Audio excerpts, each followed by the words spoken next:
This certification, Counsel, just to correct you, certified purpose of cash advance duly accomplished. There's no... Kinorek na naman siya. Kinorek na naman. Ang daming mali-mali eh.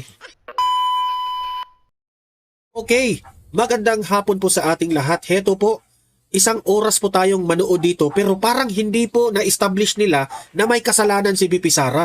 Ang dami pang mali-mali itong si Attorney Kapunan. Lagi pong kinokorek ng presiding officer. Grabe, nakakahiya. Paano yan? 40 minutes na naming pinakikinggan, hanggang ngayon, hindi ninyo ma-establish kung merong kasalanan si VP Sara o wala. O heto, atin pong panoorin ito pero bago ang lahat, help me po muna na i-like at saka i-share itong video natin para guys kakalat ito sa taong bayan at sa mga first time na nanood dito ay makaparticipate sila, no? Importante na mag-share tayo, like dito sa video na ito para naman guys ay mabasa ko yung mga comment ninyo, okay? At sa mga first time dito sa aking channel kung first time yung nanood dito at nagustuhan nyo ang ating talakayan, yung ating banatan, ay mag-subscribe na rin kayo para updated kayo lagi sa ating mga trending na balita. Ang subscription po ay walang bayad yan, libre lang yan, okay? So paldo na kayo dito. Without further ado, atin pong pakikinggan ito na itong si Attorney Kapunan medyo sablay at hindi ang daming mali nitong si Attorney Kapunan. Yan ang ipinagmamayabang ng mga dilawan na magaling raw ito na attorney. Laging kinokorek ng presiding officer. Grabe, sobrang nakakahiya. Ito po, panoorin po natin. Comment from the counsel for respondents on the offer? Subject to cross, Your Honor. Subject to cross, counsel may proceed with her direct examination of the witness, Mr. Roderick C. Wamil, when she is ready. thank you, Your Honor. With the permission of the presiding officer, Honorable Senator Judges. Magandang umaga, Mr. Witness. Magandang umaga po. Kumusta na po kayo ngayon? I'm feeling a bit anxious lang po as of this moment. Nervyos? Anxious? Okay. Huwag kang mag-anxious. Please state your name again. Your name. Doon palaman na sila po ay parang kinakabahan. Alam mo na. Kasi kung wala kang tinatago, hindi ka kakabahan. Name, your age, and occupation and other personal circumstances, Mr. Witness. I am Roderick C. Wamil, 34 years old and currently an audit team leader of the Commission on Audit, Pasay City. Before I ask you about your present occupation, give us a educational background. What is your educational background, Mr. Witness? Ako po ay nagtapos ng Bachelor of Science in Accountancy from the Central Luzon State University at ng Juris Doctor degree from the Arellano University School of Law. So you are both an auditor and a lawyer? Yes, ma'am. Okay. Ngayon, nagtrabaho ka sa COA? Yes, ma'am. How long have you been working for the Commission on Audit? I've been with the Commission on Audit for more than 11 years po. 11 years. And what position in the COA do you presently hold? I presently hold the position po of attorney of the Commission on Audit. Ano yung attorney for? It is, yung description of the position po na hinahawakan ko. But currently po, I am an audit team leader po sa Commission on Audit Pasay. Okay. Before you were assigned to the Commission on Audit Pasay, what was your previous position with the COA? Before my assignment po sa Commission on Audit Pasay, I was previously assigned as a state auditor po of the Intelligence and Confidential Fund Audit Office of the COA. Itong COA ICFAO? ICFAO? Yes, ma'am. Could you give us a background? Ano itong COA ICFAO? Ang COA ICFAO po ay yung office under the office of the chairperson in charge with the conduct of the post-audit po ng liquidation of the confidential fund and intelligence fund of the various government agencies, which include the national government agencies, the government-owned or controlled corporations, and the local government units po. Okay. Na-mention mo ang intelligence at confidential funds. For our understanding, para maintindihan namin ngayon, ano ang intelligence funds at ano ang confidential funds?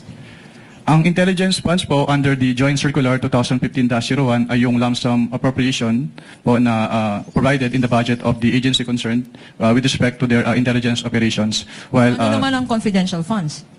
Ang confidential fund po based on the Joint Circular 2015-01 ay yung lump sum appropriation po ng concerned agency para sa kanilang confidential expenses.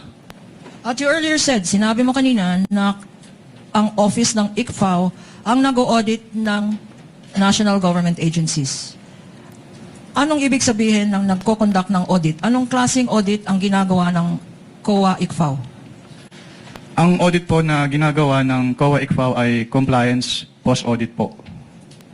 What do you mean by compliance post-audit? When we say compliance post-audit po, we evaluate a certain subject matter which is covered by the audit with respect to a certain criteria po, which is usually po yung applicable laws, rules, and regulations. And in case of the confidential and intelligence fund, ini-evaluate po namin yung liquidation ng confidential and intelligence fund based dun sa criteria na presented ng Joint Circular 2015-01. At pag sinabi naman pong post-audit, ginagawa po namin yung audit after the fact of the disbursement. So, ini-evaluate po namin kung yung disbursements ay properly supported with complete documents as required by the applicable rules and regulations, and if yung disbursements po ay hindi illegal, hindi irregular, or hindi improper. At sa pag-conduct na sinabi mong post-audit, ano ang basihan ng ginagamit natin? Ang ginagamit po namin sa ICFAO ay yung Joint Circular 2015-01. Can you tell us, ano itong Joint Circular 2015-01? Ang Joint Circular 2015-01 ay yung nagpo-provide po ng guidelines on the entitlement, the use, the release, the reporting po at yung audit ng confidential fund at ng intelligence fund of the various government agencies. If I show you a document now entitled, and this for appreciation of the Honorable Senate Impeachment Court is being flashed on the screen with the permission of the presiding officer. Council may do so and may proceed. I'm showing to you now a document entitled the Joint Circular 2015, which for identification has been marked as Exhibit P-1-4 for the prosecution. -E. Showing to you this document, we have here, Your Honor, we're being assisted Assisting here by counsel may approach. our Associate Attorney Mark Penn. Likewise, assisting counsel for the respondent may approach. Thank you, Your Honor. The witness.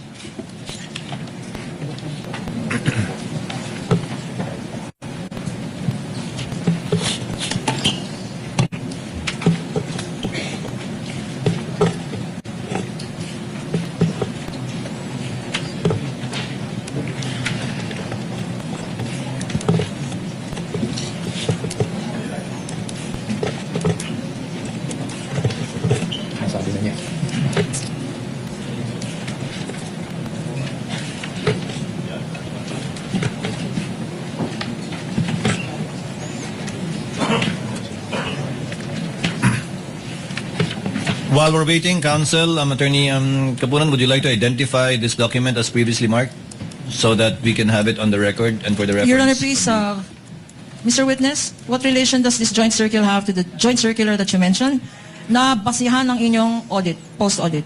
Ito po yung same joint circular po na basehan po ng aming audit sa ICFAO. Okay. Bakit tinatawag ito na joint circular?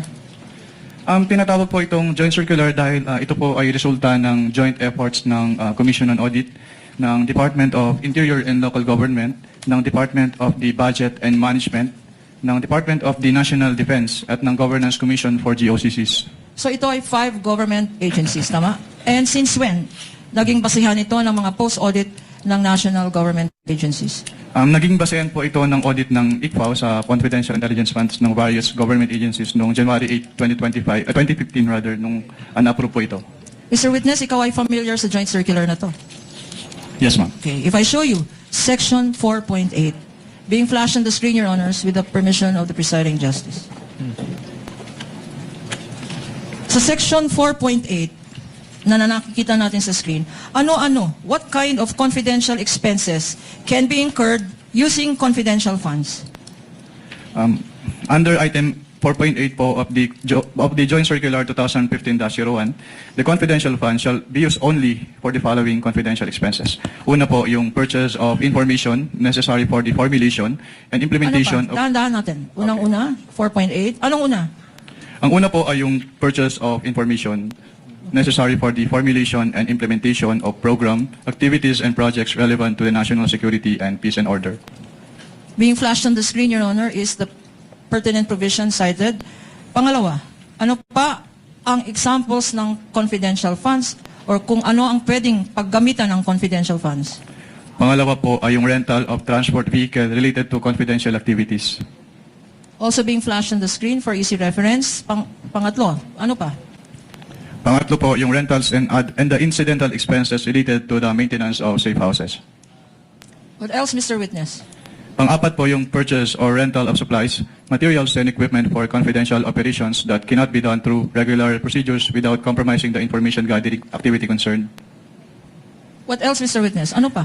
Panglima po, yung payment of rewards to informers who must not be employees of the concerned government agency subject to 3 conditions. First is yung approval by the head of the agency. Second, it must be supported with documents evidencing the success of the information gathering and or surveillance activities on account of the information given by the informer. Pangatlo, it must be directly related to the conduct of the specific confidential activities of authorized agencies. For purposes of the records, Your Honor, the witness cited 4.8.1 up to 4.8.7 of the Joint Circular 2015. Hanggang 4.8.5 pa lang po. Sorry, What else, Mr. Witness? Mali-mali na naman siya, si Kapunan. Mali-mali na naman siya. Pang-anim po is to uncover or prevent illegal activities that pose a clear and present danger to the agency personnel or property or other facilities and resources under the agency protection done in coordination with the appropriate law enforcement agencies. And last po, yung others that may be authorized by the GAA or other special laws. Okay, 4.8.1 up to 4.8.7 up ang refer po ng ating witness of Section 4.8 of the Joint Circular. Base rin sa Joint Circular na to, ano naman kung merong mga pwede, ano naman ang mga hindi pwede, yung mga bawal na confidential, alleged confidential expenses. Under 4.11 po, may specific expenses po na enumerate na hindi pwedeng paggamitan ng confidential fund. Una po, yung salaries, wages, overtime, additional compensation, allowance, or other fringe benefits of officials and employees who are employed by the government in whatever capacity or elected officials except when authorized by law. Pangalawa, yung representation, consultative fees or entertainment expenses. At pangatlo, yung construction or acquisition of buildings or housing structures. For the record, Your Honor, reference is made to 4.11.1 up to .2 and as well as .3. Mr. Witness, sa pag-interpret, when you interpret these regulations and this joint circular and sections that you mentioned, what terms of compliance are you thinking about? Ito ba ay substantial compliance or strict compliance? Strict compliance po, Madam. Bakit, Mr. Witness? Why do you follow strict compliance instead of substantial compliance? We follow po strict compliance since what is involved po ay public funds. So dapat strict yung accounting and auditing rules to prevent yung misuse ng fund. And this is this is expressly stated in the joint circular. What you said, strict compliance. Yes, ma'am. Okay. Now, 9 years you said sa COA ICFAO. With the permission of counsel, Mr. Witness, it is mentioned in the JMC that it should be strictly interpreted, and you said it's in the JMC. Where? Sa last paragraph po ng 1.0, Your Honor. Last paragraph ng 1.0. So in the rationale. Yes po, Your Honor. Thank you. You may proceed, counsel. Now, Mr. Witness, you mentioned earlier na 9 years ka na with the COA ICFAO at meron kang mentioned that you post-audited certain government agencies. During your term, what years were you, incidentally, with the COA ICFAO? I was with the COA ICFAO po from September 2014 until February of 2024. Okay. In this period of time, from 2014 to 2024, could you tell us how many vice presidents have you audited? Ang tanging nung time lang po ni Vice Presidente Sara Duterte. But there were 3. Who were the vice presidents during this period? Ang naging mga Vice Presidente po since I assumed with ICFAO in 2014 ay si dating Vice President Binay at si dating Vice President Leni Robredo at yung ating incumbent Vice President po na si Sara Duterte. So, 3 vice president. Vice President Binay, Vice President Robredo, at Vice President Sara Duterte. Sino-sino sa kanila ang inaudit mo tungkol sa confidential funds? Ang buhat po nung nag-assume ako nung 2014, ang tanging si Vice Presidente Sara Duterte lang po yung aking na-audit na may confidential fund. Bakit, Mr. Witness? Bakit Vice President Sara Duterte lang ang inaudit mo ng confidential funds? Dahil po, since nung nag-assume po ako ng 2014 sa ICFAO, wala pong naging appropriation for confidential funds si dating Vice President Binay at si dating Vice President Robredo. Tanging si Ipapalabas nila dito na masama si VP Sara, na si VP Sara lang po ang nagkaroon ng confidential funds. Paano yan? Si VP Sara lang po ang gumamit niyan. Kasi po, wala naman gustong, yung panahon po ni former President Duterte, secured lahat. Vice President Sara Duterte lang po yung nagkaroon ng appropriation for the confidential funds. And in the same period of time, 2014 to 2024, kasama ba sa mga national agencies na minention mo ang Department of Education? Yes, ma'am. And during this period, 2014 to 2024, sino-sino ang mga secretaries ng Department of Education? Sa pagkakaalala ko po, ang mga naging DepEd secretaries po ay dating Secretary Luistro, dating Secretary Briones, at ang ating Vice Presidente in her concurrent capacity as the DepEd Secretary during that time po.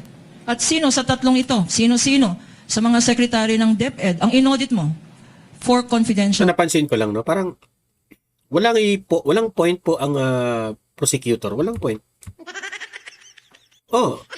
Parang nagtanong ka, instead na tatanungin mo yung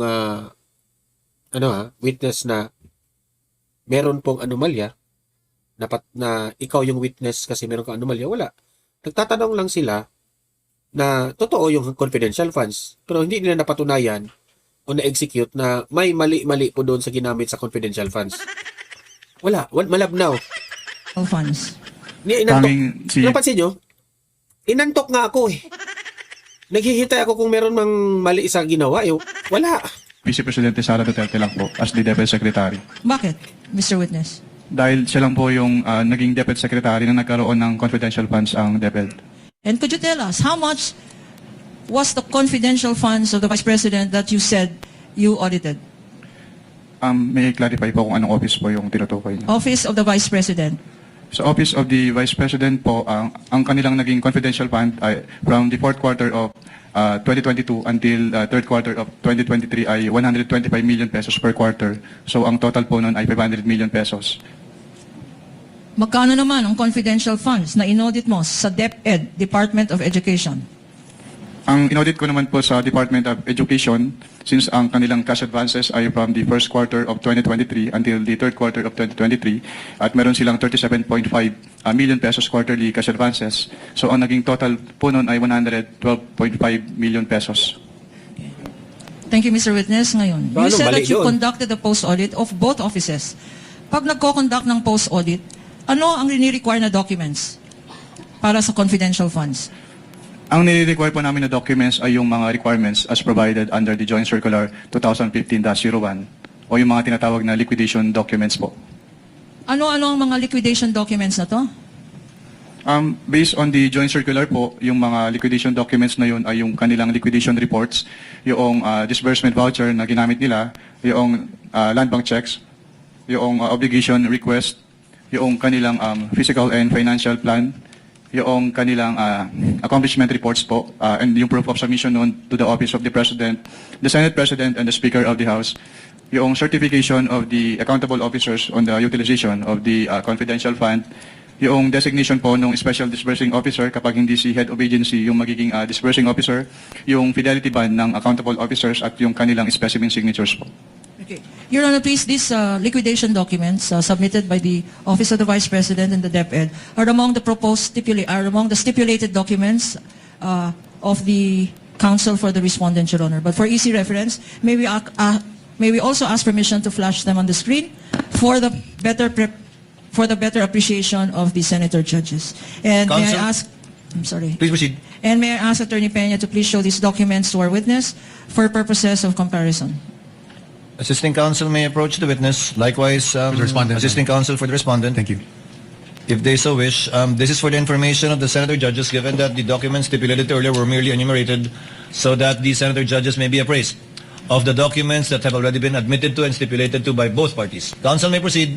Thank you, Your Honor. Since stipulated, there's no need really to compare. But I am showing now to you, and this is being flashed on the screen with the kind permission of presiding judge, a copy of a fiscal financial plan approved on December 13, 2022, marked as Exhibit P-1-14 for the prosecution. And likewise, for the record, on the part of the defense, marked as D-1-23-OVP. That's Yes, correct, sir. Your Honor. Yes, Your Honor. Will the witness please respond? Okay. Sa bottom portion, give me a look. Sa bottom portion, There appears a signature under the words. Meron pong signature sa words approved by. There. Anong ibig sabihin ng approved by? Ang ibig sabihin po ng approve by ay inapprove po noong nakapirma yung contents ng physical and financial plan po based on that document. Okay. At sinabi mo, approved by ay inapprove. Kung sino man ang nakalagay na signature dyan. Kaninong signature naman ang nasa bottom portion ng ating Exhibit -1-14? Kay Vice Presidente Sara Duterte po. Why are you familiar? Bakit mo kilala? Bakit mo alam ang signature ni Vice President Duterte? Dahil among their submissions po ay yung kanilang specimen signatures at kasama po doon yung specimen signature po ni Vice President. At yung kanyang pirma po doon sa specimen signature submitted ay kaparehas po ng pirma niya dito sa physical and financial plan na ito. Pinakita sa iyo ang isang physical financial plan which you said is a faithful reproduction Wala of the talaga? submissions. Walang mapatunayang And this is now being kasalanan? shown on the screen. Ano ang observations mo dito sa physical and financial plan approved on December 13, 2022? Hindi po siya compliant to the joint circular dahil yung first column which is the programs, activities and projects, hindi po in-indicate nung OBP yung kanilang specific confidential activities na kanilang paggagamitan ng confidential fund as required under item 4.2 of the joint circular. Hindi ito specific according to you and according to 4.2 of the joint circular. Can you please enlighten us? Ano itong section 4.2 ng joint circular? Under item 4.2 po ng joint circular, all requests or allocations for CF must be supported with a physical and financial plan which must indicate the proposed amount allocated for each program and activity dahil ito po yung magiging basis for the disbursement ng kanilang confidential fund. At yung mga sinabi mo, nakikita ba dyan sa dokumentong yan? Wala, based po on this submitted physical and financial plan, hindi po nakikita rito yung kanilang specific confidential activities na kanilang pagbabasihan sa kanilang disbursement. Apart from this, yung nakita mo sa column 1, ano pang ibang observations ang masasabi mo dito sa dokumentong ito? Since yung columns for the expected outcome as well as yung column for the physical target mas match po yung specific confidential activities. So hindi rin po nakamatch or hindi rin compliant yung columns po as mentioned. At bakit? Why do you say na hindi compliant na rin to sa joint circular? Dahil po, since hindi naman in-indicate po dito ni Office of the Vice President yung kanilang specific confidential activities, so hindi po na-match based on the information as presented po sa document na ito, yung laman ng expected outcome at yung physical target doon sa kanilang specific confidential activities. And as you stated, what express provision of the joint circular does this violate? The item 4.2 po of the Joint Circular 4.2 na 2015-01. pinakita natin sa screen. Okay. Our next document, Mr. Witness, which we shall show you, is now a certified true copy of Land Bank of the Philippines check number 00002444027, dated December 20, 2022, Exhibit P-1-11-A, common exhibit of the defense as well. Likewise being flashed on the screen, Your Honor.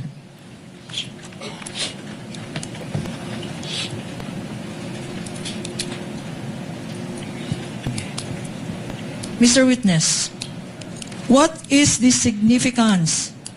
Ano ang significance ng check na pinapakita nito in relation to your audit of the Office of the Vice President's confidential funds? Ang significance po ng check ay ito po yung proof na pwede na nalang i-withdraw yung kanilang cash advance. Okay. Na pwedeng i-withdraw na yung cash advance. Ngayon naman, punta tayo sa another document. I will show you now a disbursement voucher dated December 20, 2022. Again, common exhibit. For the prosecution, this is Exhibit P-1-10-A. For the period December 20, 2022. In the middle of this document, Pati siya nalilito na rin eh. in the middle of this Yan ang hirap document, eh. there appears a signature under the words, quote, certified expense, cash advance necessary, lawful and incurred under my direct supervision and control. Okay. Anong ibig sabihin itong certified expense under my direct supervision?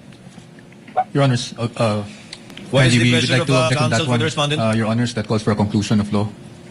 I'm Based sorry, on the, counsel? That will call for a conclusion of law on the part of the witness, Your Honor. They're asking for what that means for the witness. Only insofar as how the witness interprets this provision, given that he audited these documents and are part of the submission. Witness may answer.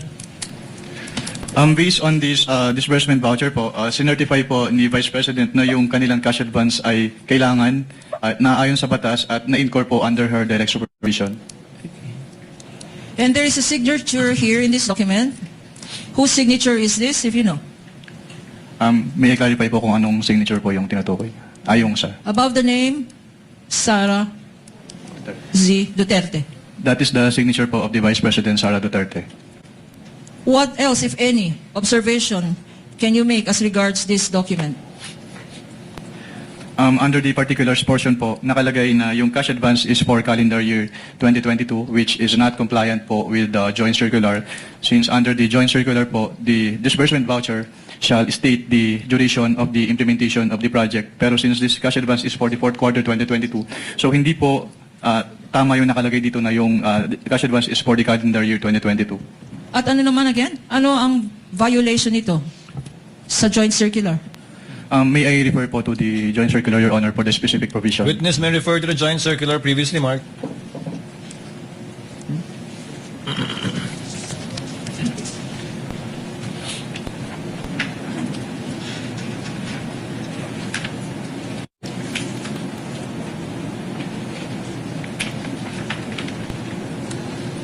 The specific provision po is the second sentence po ng item 6.1.5 of the joint circular 2015-01.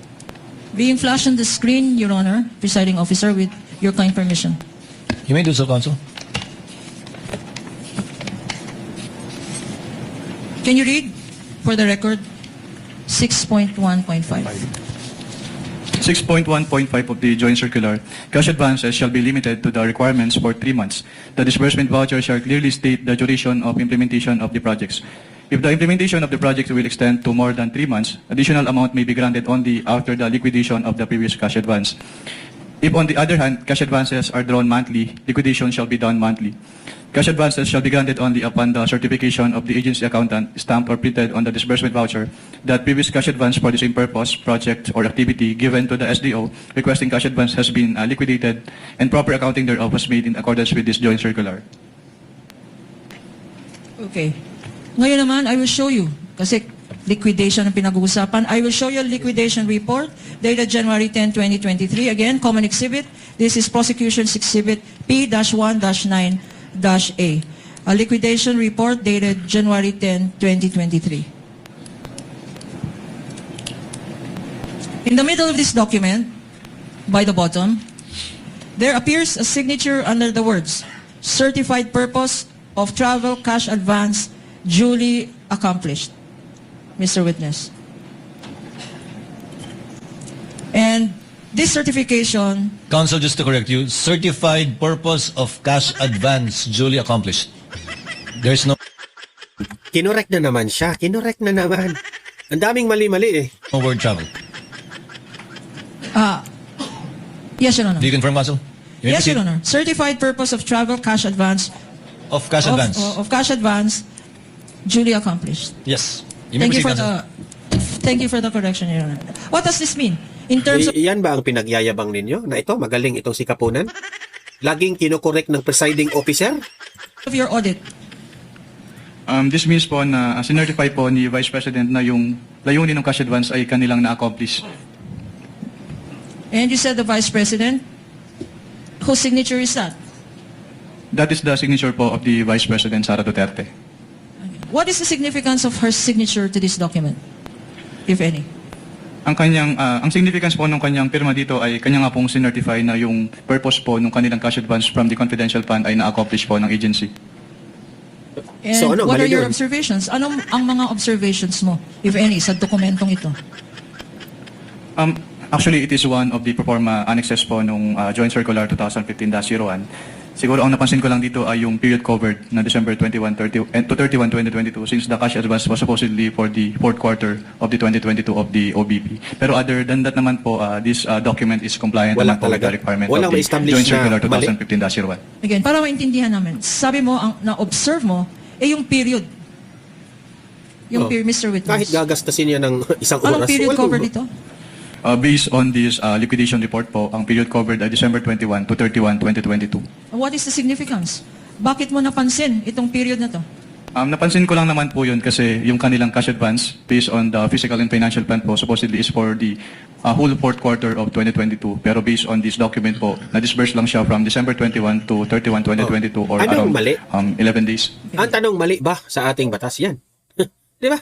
Sinabi mo, whole quarter of 2022. September, November, Hindi niya ma-establish. October. Sandali. Can you enlighten me? Nalilito na siya. Hindi niya na-establish. Yung quarter dapat yun. October, November, December. Ang sinasabi mong 3 quarters. 3 months po. 3 months for the fourth quarter. Tama? Yes, ma'am. Ayan na. Dito sa vlog na ito, wala talaga. Inaantok nga akong pakinggan eh. Naghihintay ako na meron silang ma-establish na kasalanan o labag sa batas na ginawa ng Vice President Sara. Wala talaga.